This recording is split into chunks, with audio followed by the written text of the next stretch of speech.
Hello, Nigel here. As an owl, I love to be awake all night, but allergy sufferers like you probably don't feel the same. So take Xyzal at night to relieve allergies while you sleep. Then wake up fully refreshed for a more productive day. Xyzal works fast and offers 24-hour continuous relief from sneezing, runny nose, itchy watery eyes, and itchy nose and throat, so you can enjoy doing the things you love all day long. Be Wise-all. Take Xyzal at night. Use as directed. Starts working in 45 minutes. Heather is a nurse practitioner from United Healthcare. We meet patients wherever they live. During a house call, she found Jack had an issue. Jack's blood pressure was dangerously high. It was 217 over 110. So they got Jack to the hospital and got him the help he needed. He had had a stent placed in his heart, preventing a massive heart attack. If it wasn't for my guardian angel, I wouldn't be here. Hear more stories like Jack's at unitedhealthcare.com. Benefits, features, and/or devices vary by plan, area, limitation, and exclusions apply. Este podcast contém relatos e descrições gráficas que podem ser perturbadoras para algumas pessoas. Ouça com cautela.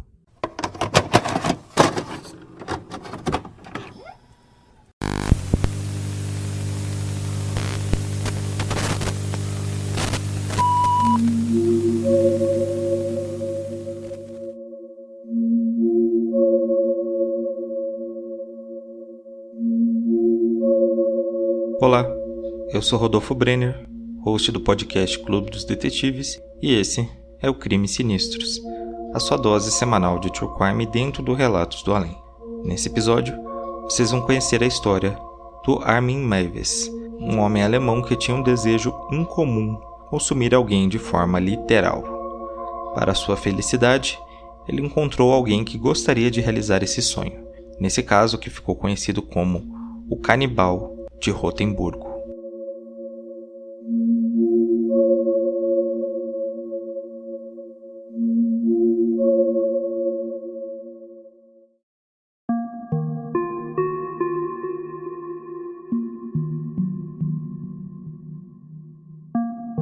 Armin Meiwes nasceu no dia 1º de dezembro de 1961 em Essen, que ficava na Alemanha Ocidental.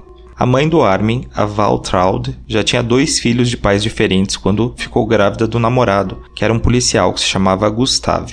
O relacionamento deles terminou em 1969 e o Gustav foi embora, abandonando a namorada e o filho. Por conta dos seus relacionamentos que não deram certo, a Waltraud acreditava que nenhum homem, além dos filhos, prestava. O primeiro ex-marido disse que ela praticava violência psicológica e o segundo acabou cometendo suicídio depois da separação. A Waltraud também era extremamente controladora, regulando cada passo dos filhos e fazendo tudo por eles, o que ocasionava uma grande dependência, principalmente do Armin. Na infância, o Armin era extremamente solitário, pois não tinha amigos e nem um bom relacionamento com seus irmãos. Por conta disso, ele criou um amigo imaginário chamado Frankie, baseado em um colega da sua sala. Quando seus 2 irmãos mais velhos saíram de casa, ele e sua mãe se mudaram para Wüstenfeld, uma espécie de microvila que ficava na cidade de Rotemburgo, que fica bem no centro da Alemanha. E quando eu digo microvila, era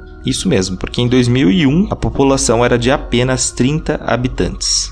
Durante a adolescência, foi quando o Armin começou a sentir estranhos desejos ao presenciar seus vizinhos caçando e matando animais. E isso incluía o consumo de carne crua e também de canibalismo. Curiosamente, ele também cita o conto de fadas João e Maria como uma das suas referências no assunto. O Armin também começou a sentir desejos sexuais envolvendo o Frank, sim, o amigo imaginário, mas que também envolvia o canibalismo. Nas suas fantasias, ele se imaginava esviscerando e consumindo seu amigo.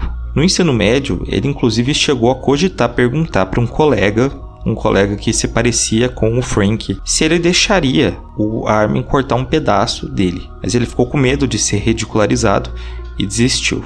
Em 1981, o Armin entrou no exército, onde ele ficou até 93, e era em um local bem próximo da casa deles. Portanto, ele ia para o exército e voltava para ficar com a mãe dele, todos os dias. Quem conviveu com o Armin nessa época disse que ele era bastante reservado, mas profissional, e que ele sempre levava a mãe dele para qualquer lugar que ele ia. E isso era algo que atrapalhava inclusive os seus relacionamentos, porque ele chegou a ficar noivo em 1984, mas a interferência da sogra foi maior que o amor.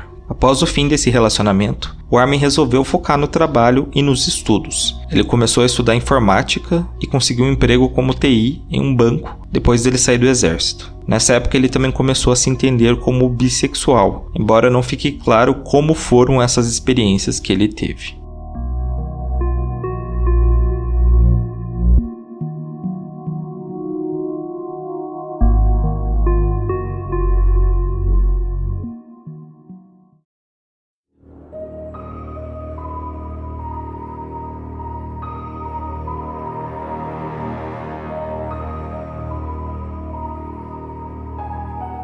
Os desejos canibais do Armin continuaram na vida adulta. Ele colecionava material sobre o tema, principalmente sobre o serial killer e canibal alemão Fritz Haarmann, de quem ele considerava ser um grande fã. Ele também começou a produzir pequenos vídeos caseiros onde ele usava ketchup e carne crua para simular os seus fetiches. Nessa época ele ainda morava com a mãe, e certa vez a mãe questionou por que a cozinha estava toda suja depois que ele tinha feito algumas filmagens, e ele acabou parando com esse hobby. No final da década de 90, o Armin passou a frequentar alguns fóruns sobre canibalismo usando o nome Frank, e se descrevendo como um açougueiro com interesse em matar, desmembrar e ingerir as partes do corpo de alguém. E foi em um desses fóruns que o Armin conheceu um homem chamado Jörg Buse, de 31 anos, cujo username era Meat Boy, ou Garoto de Carne. Depois de trocar uma série de mensagens, os dois combinaram de se encontrar pessoalmente. O primeiro encontro foi em 12 de novembro, em um hotel em Kassel. Os dois fizeram sexo oral e o Armin usou óleo de oliva para desenhar círculos no corpo do Jörg, dizendo que ele iria retirar carne dessas regiões. Depois disso, o Jörg disse que tinha 2 conhecidos que seriam ótimas vítimas e eles poderiam torturar, matar e comer os dois. O segundo encontro foi no dia 19 de novembro e aparentemente até o próprio Jörg achou que aquele teatro estava indo longe demais. E ele foi embora correndo quando o Armin mostrou uma câmara de tortura e defumação que ele tinha feito. A mãe do Armin morreu no final de 1999 e isso abalou ele muito emocionalmente. Após isso, ele passou a postar semanalmente que estava procurando uma vítima. Seu anúncio dizia: "Procuro um homem robusto entre 18 e 30 anos para ser morto e consumido." Segundo ele, várias pessoas responderam, mas acabavam desistindo depois de entender que o que o Armin queria era sério. Isso até 5 de fevereiro de 2001, quando o usuário Keitor99 concordou com o plano do Armin.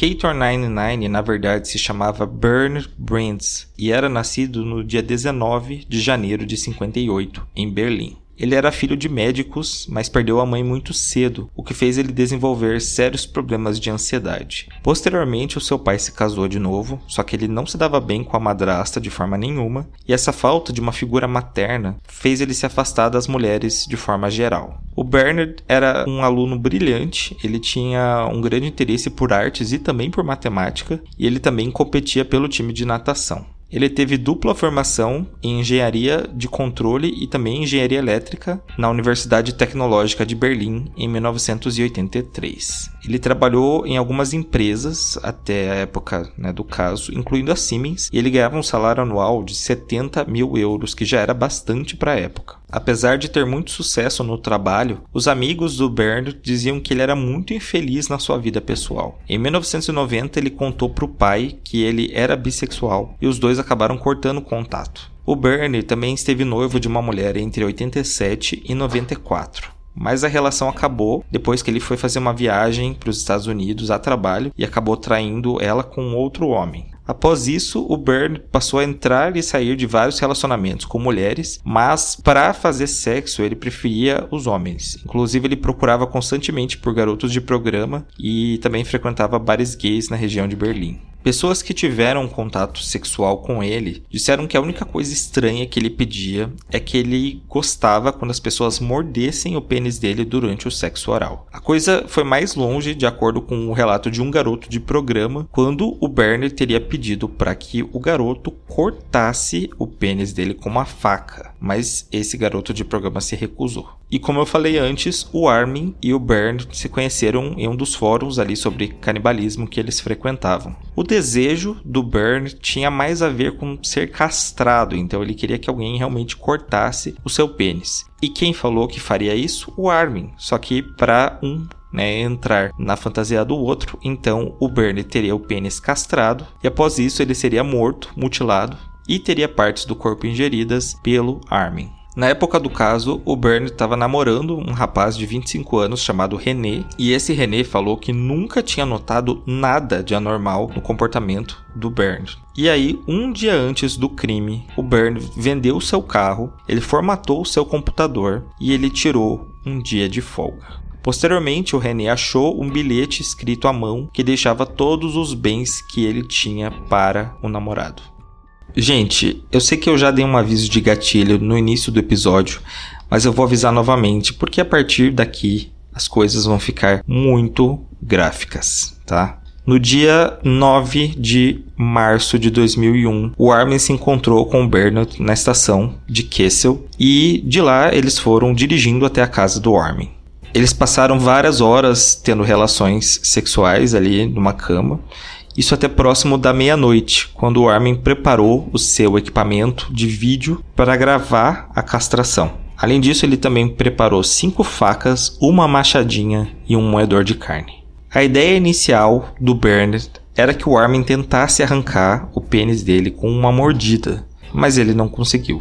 O Armin então deu um vidro de xarope para tosse, que começou a deixar ele meio sedado, e ele tentou usar a faca, mas ele não conseguiu começar a cortar. O Bernard acabou desistindo e os dois resolveram voltar para a estação, mas no meio do caminho eles conversaram e decidiram voltar e tentar mais uma vez. E aí, antes de voltar para casa, o Armin passou em uma farmácia e comprou 20 caixas de remédios para dormir e mais um frasco de xarope. Mesmo ingerindo tudo isso aí, o Bernard ainda não estava apagado. Só que mesmo assim, o Armin começou a cortar o pênis dele com uma das facas. Mesmo chorando de dor, o Bernard disse que a sensação não era tão ruim assim. E agora que a castração estava feita, estava na hora de ir para o próximo passo, o canibalismo. O Bernard tentou dar uma mordida ali no próprio órgão genital, mas ele não conseguiu porque ele disse que a textura era muito borrachenta. O Armin então retirou um pouco de gordura da barriga do Bernard e levou o pênis dele para uma frigideira com sal, pimenta, alho e vinho. Só que eles também não conseguiram comer, dessa vez porque parece que o Armin tinha queimado demais ali o órgão. E aí depois disso ele cortou em pedaços e deu para o cachorro dele. Nesse ponto, o Bernard começou a perder a consciência por conta da perda de sangue, então o Armin o levou para uma banheira e deixou ele lá para sangrar até a morte, indo checar de 15 em 15 minutos se ele já tinha feito a passagem. Depois de 2 horas, o Bernard levantou da banheira e foi deitar na cama onde eles tinham feito sexo. Entre as 3 e 4 da manhã, o Bernard levantou para ir no banheiro, só que aí ele perdeu a consciência e acabou caindo no chão. Acreditando que ele tinha morrido, o Armin colocou o Bernard em cima de uma mesa e começou a cortar alguns pedaços dele. Só que ele percebeu que o Bernard ainda estava vivo. O Armin então pegou uma faca e cortou a garganta do Bernard. E agora, com ele morto, ele continuou o desmembramento. Anyone can follow. It takes something special to be an original. Which is why the 2025 Lincoln Navigator SUV arrives with new ways of surrounding you in luxury, including the ultra-wide 48-inch panoramic display and the multi-sensory Lincoln Rejuvenate experience. A true original never stops evolving. So meet the 2025 Navigator, the original that's all new and better than ever. Learn more at Lincoln.com. Lincoln and Navigator are trademarks of Ford or its affiliates. It's back to school season and Clorox is donating 2 million disinfecting wipes to classrooms across America. Because back to school means things can get a little bit messy, just ask second grade teacher Mr. Torres. Put me and just one Clorox wipe on a team, we can take on crayon smudges, sticky fingerprints on every surface, sneezes on the door handle, juice box explosion by the sink, snack crumbs, and don't even get me started on the bathroom passes. Clorox Disinfecting Wipes, teacher's #1 wipe. Think about it. Bathroom passes. Clean feels good. Based on unit sales data.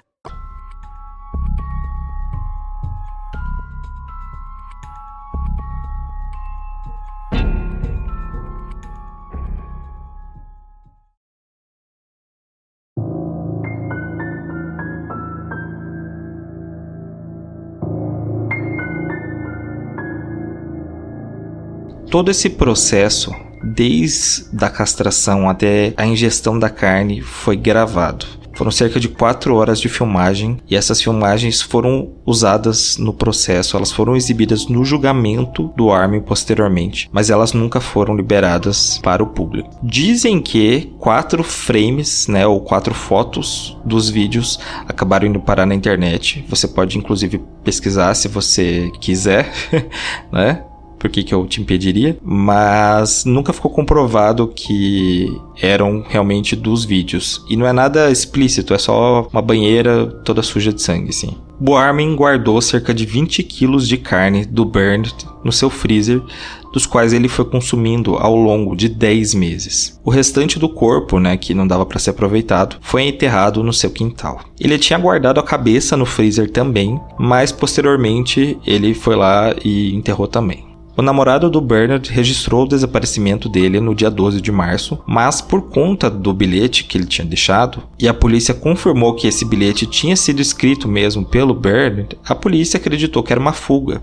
E como ninguém da família do Bernard falava com ele, eles não deram ele por desaparecido, e o caso acabou esfriando em poucos dias. Depois do assassinato, o Armin voltou a procurar outra pessoa para comer. Alguns homens chegaram a participar de sessões de tortura com plásticos na cabeça, alfinetes e cordas, mas ninguém foi adiante. No total, o Armin teve 40 encontros, todos realizados no mesmo local onde o Bernard tinha morrido.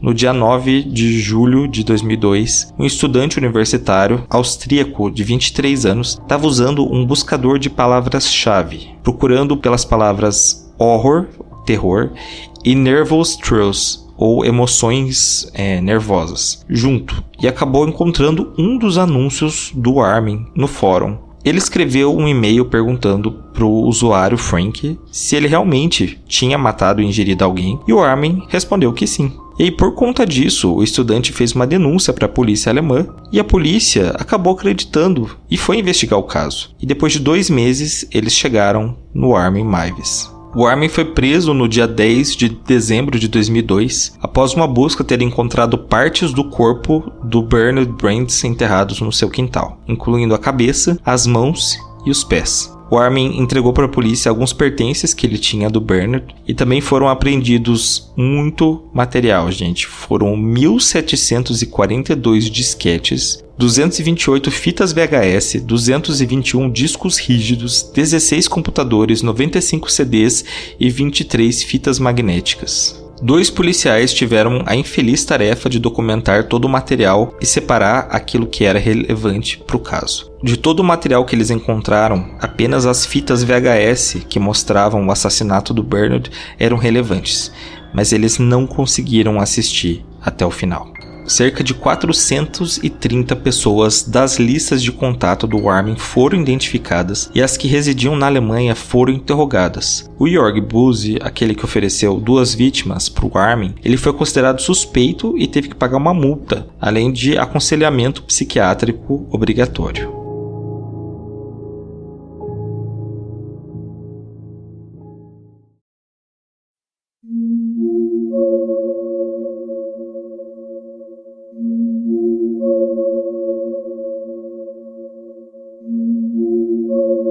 O Armin foi preso preventivamente em uma prisão com um nome impronunciável, que eu não vou nem tentar aqui, mas essa prisão fica em Kassel, e ele foi diagnosticado com personalidade esquizoide. Ele também vendeu os direitos da sua história para uma revista alemã. E o julgamento dele começou ali no final de 2003, mas tinha um problema, porque o Bernard, ele realmente tinha se oferecido para ser morto e devorado pelo Armin. Então, o Ministério Público alemão precisou reconhecer que existia esse acordo e que nada tinha sido feito à força. Porém, o que a acusação alegava também é que o ato de matar era ilegal, independente disso. E também pesou o fato que o Bernard tinha ingerido uma grande quantidade de medicamentos sedativos, o que pro tribunal poderia ser considerado como um estado mental alterado. No dia 30 de janeiro de 2004, o Armin Meiwes foi condenado por homicídio culposo, sem a intenção de matar, e foi sentenciado a 8 anos e 6 meses de prisão. O caso é um dos mais emblemáticos e chocantes, não só da Alemanha, mas também de toda a Europa, tendo recebido constante atenção da mídia. Em uma entrevista para o jornal DW,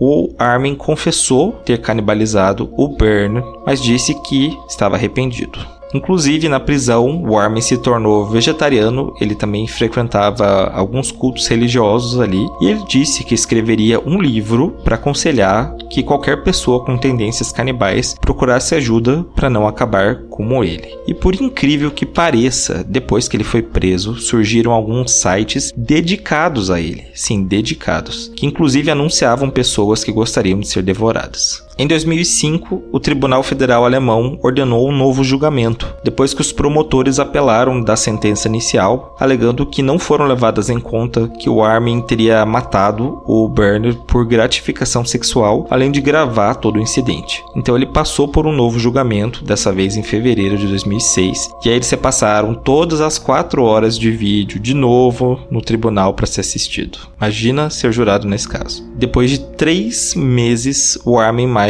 foi sentenciado novamente, só que dessa vez a prisão perpétua. Ele já tentou apelar algumas vezes, mas sempre foi negado. E desde então, ele segue preso na penitenciária em Kassel.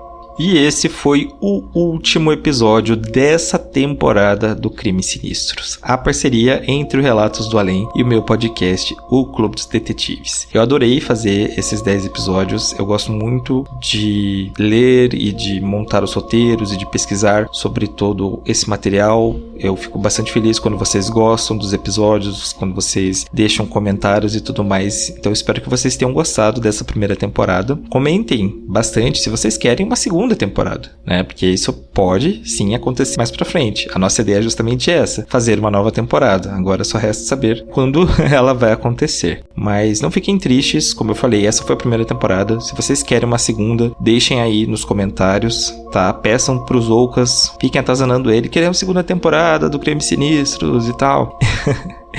E aí, se Deus quiser, a gente vai fazer outra, tá bom? Mas se vocês gostam, né, de crimes reais, histórias de serial killers e mistérios sobrenaturais, eu recomendo muito que vocês vão procurar pelo Clube dos Detetives no seu agregador de podcast ou entrem no site www.podcastcdd.com.br. Lá você tem os links para todas as nossas redes sociais e também descobre onde ouvir. Eu sou Rodolfo, esse foi o último episódio dessa temporada de Crimes Sinistros e a gente se vê numa próxima. Tchau!